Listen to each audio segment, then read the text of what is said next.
Good morning, and welcome to day 3 of ScriptGym 11.0. I am Robert Naturman, your professor, coach, and as you can see, you're in my office, ScriptGym behind me. And today, again, is day 3. It's Friday, June 6th, 2025. And the quote of the day is, "I've missed more than 9,000 shots in my career. I've lost almost 300 games. 26 times I've been trusted to take the game-winning shot and missed. I have failed over and over and over again in my life." The person that said that, Michael Jordan, who many consider to be the greatest basketball player of all time. So interesting about failure. So we'll start with our relaxation warm-up, which is a 10-minute yoga warm-up. I've put a video on this video, actually, a link. I think the actual video is there. It's a 10-minute yoga warm-up. So please do that. It's a nice stretch and make you feel better and focus on your breath, and then you'll be ready to write. So once you finish that, so take time, those 10 minutes to do that. Welcome back. We are now on to the writing exercise. And the writing exercise is, I want you to write about a time that you failed. How did you feel? What did you feel then? How do you feel about it now? How long did you feel it? What have you learned from it? Was it the best thing that could have happened to you, or was it the worst thing that could have happened to you?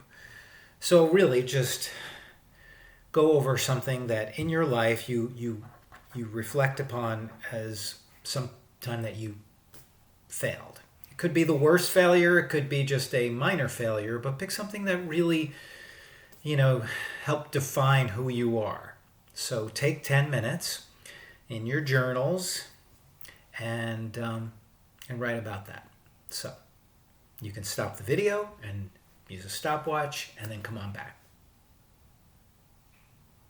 Welcome back. Did you stop the video? And did you take the 10 minutes, take time to do that? I hope so.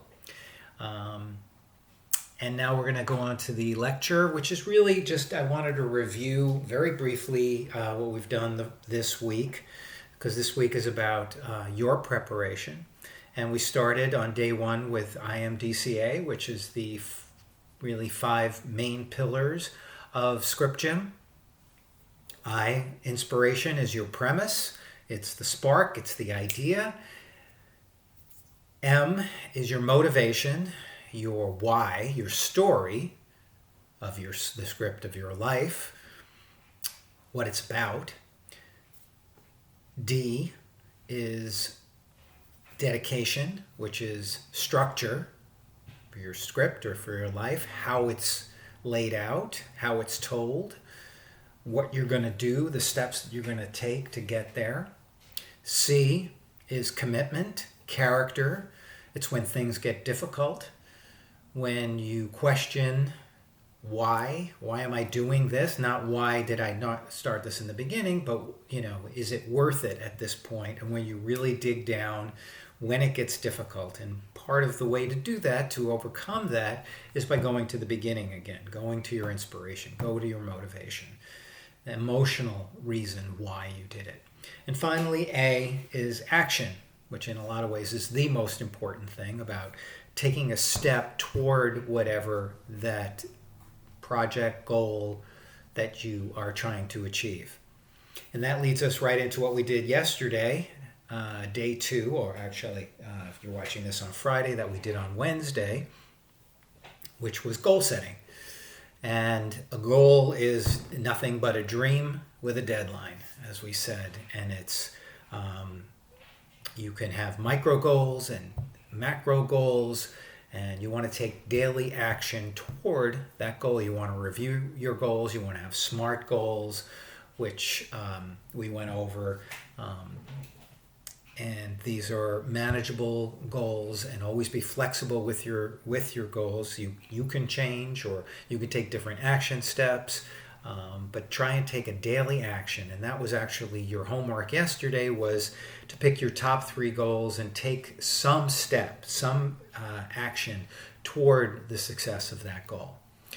And that's what this is all about: success and failure, and what it means to you, what it means to fail, your definition of that. Because one person's failure is another one's just, next step toward success.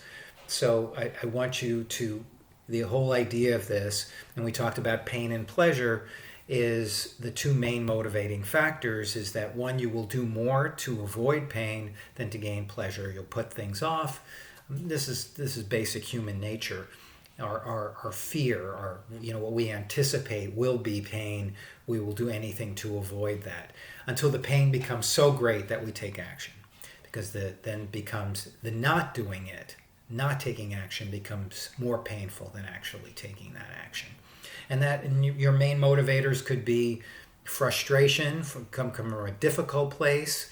I want to get out of this situation, or it could be pleasure, and it could be, wow, I'm so motivated, I'm so excited to do that. Okay, so that's a basic review, and I really invite you, go onto Canvas, go over, if you go, it has it by days, by classes that we did, and also go over anything that you might need for a point of reference, which, everything's there, from formatting to diet to weight training to IMDCA. It's all there. So please do a review, and it'll just bring you, that much closer to where we are now. Okay, and then we're on to our workout. And the workout is just building on, we're still on, we do number 1 Monday, Wednesday, and Friday this week, number 2 Tuesday and Thursday. So hopefully you did work out yesterday on your own, but today is building on what we did Monday and Wednesday. So you're going to do now 24. We started with 20, then 22, and now we're up to 24 high knees, which, remember, you just lift your leg up and do a little bit of twist. Then a 25-second plank. We started with 15, moved up to 20. Now we're up to a 25-second plank. You can either do that on your elbows, you can do that on your hands. 14 lunges, and you could do them side to side. You can go forward and back, however you want to do lunge. So 14, 7 with the right leg, 7 with the left leg. And then we're on to a 20-second, actually a 25-second wall set. We started with 15, and then we did 20, so now you're up to a 25-second wall set. So set a timer, and you go up against the wall, and your knees are at a right angle, and then you sit. Finally, end up with now 9 push-ups, and do them slow, down 2, up 2, or you could even go even slower. You can go down 4 and up 4. The slower you get, the more intense the workout is for your muscle. So then you'll end that. Make sure to hydrate when you're done with that. So please take time to go do that quick workout. Welcome back. Hope you did that short workout. And now your blood is pumping, the oxygen in your lungs and brain, and now you're ready to work. So what we're going to talk about now is pitching, and that's where we're moving on. We've done work on you, the writer. Now we're actually starting to develop the script. And this is whatever your idea is that you're going to be writing in class. So the goal of every screenplay, every novel, whatever, is to elicit emotion. So in your pitch, that's really what you're hoping for, is to emotionally connect with whoever it is that is listening to your pitch. And that could be a studio head, that could be a producer, that could be an actor that you're interested in. You want them to connect emotionally, either with the story, with the character within that story. And so how do you arrive at that is really, there's various different ways. And there are 7 real main steps to think of as you do your pitch. And I'll go over them briefly, but again, this is all on Canvas, as you'll see below the video. So please do review that before you you go in and start working on your pitch. First thing is the biggest mistake is that people talk too much. Your pitch should be somewhere 2 minutes, 90 seconds, 2 minutes, 3 max. I mean, you don't want to tell your entire story, especially if you're doing a 2-hour movie, hour and a half movie. You want to give them enough of the story, of the flavor of it, and maybe, whatever is the main question of the story. But beyond that, you don't want to, you want to introduce them to the main elements of it, which I'll go over next, but you don't want to tell this happens and this happens and this happens and this happens. I've seen sometimes pitches going 10 minutes, 15 minutes, 20, and you'll lose your audience. And that's the most important thing, is always make them wanting more. So that's the first step. Second is, what are the essential elements of the story that they need to know to really grasp what the story's about? Who is your hero or protagonist? What's their everyday life like? Their world. What is the world? Will we feel empathy toward them? What opportunity presents itself, positive or negative? What's going to change the status quo in their life? So what's the new situation that they're involved in? What do they want? What do they need? And those are often very different. The want is what propels them. The need is what they usually discover somewhere midway through the story, or their antecedents to this. Is this meets that? Is it Jaws meets that, or whatever it might be? Is there so some familiarity that they will have with the story itself? Number 3, a great way in is tell us how you came up with the idea. You don't have to do that, but let's say there's a story of your grandfather coming to the United States and what he had to go through to get here, and that inspired you to write this, or something in the news or something in the world that you want to address, a social thing or a political thing, whatever it happens to be, and why it's important to you, and then ideally that'll be why it's important to the person if they see your passion and your investment in this story. Number 4, again, leave them in suspense. If you're, say, pitching the Sixth Sense, you don't want to reveal the big reveal, or you're doing a mystery, you don't want to tell who the killer is or whatever it is. So always leave them, well, you'll have to see the movie if they, when you ask questions and they'll, well, what happened? Always leave them with wanting a little bit more. And finish with your review this is the name of your script and what is your log line. And you can start with your log line or you can end with your log line. For those that are unfamiliar with what a log line is, it's a 1 to 2 sentence description of your script. And it's sort of the overview of the story. This happens in this story. The story of a reluctant son of a mob boss takes over the family, whatever. I mean, the Godfather. So that is essentially it. You wouldn't, unless it's a familiar historical character, you wouldn't give us the name of that person in your script.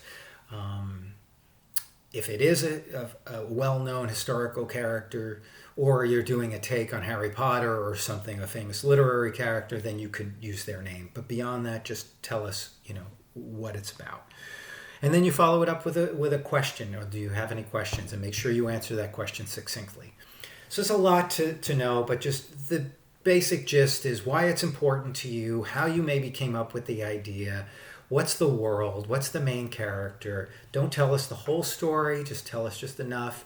And think brevity. Think, like I said, a couple minutes max, and have one for your main story and have a second one in your pocket just in case that person might say, yeah, we're really not that interested, or we have a similar story in development.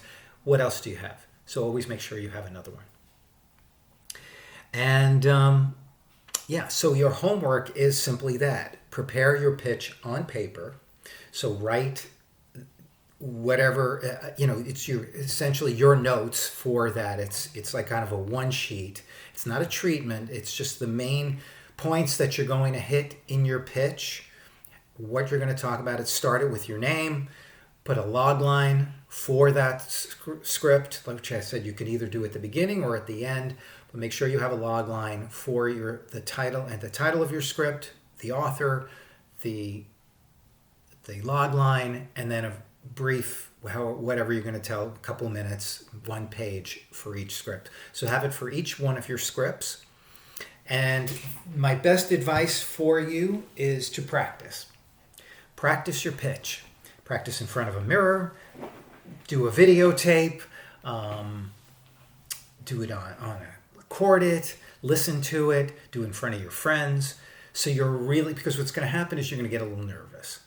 And you're going to forget things. And the pitch on paper will help, but you want to be pretty confident and practice it so you know what you're talking about and why it's important to you, as opposed to just reading a piece of paper.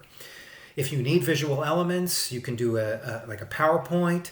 That's great. You can do it we can show it on the screen. You have that option.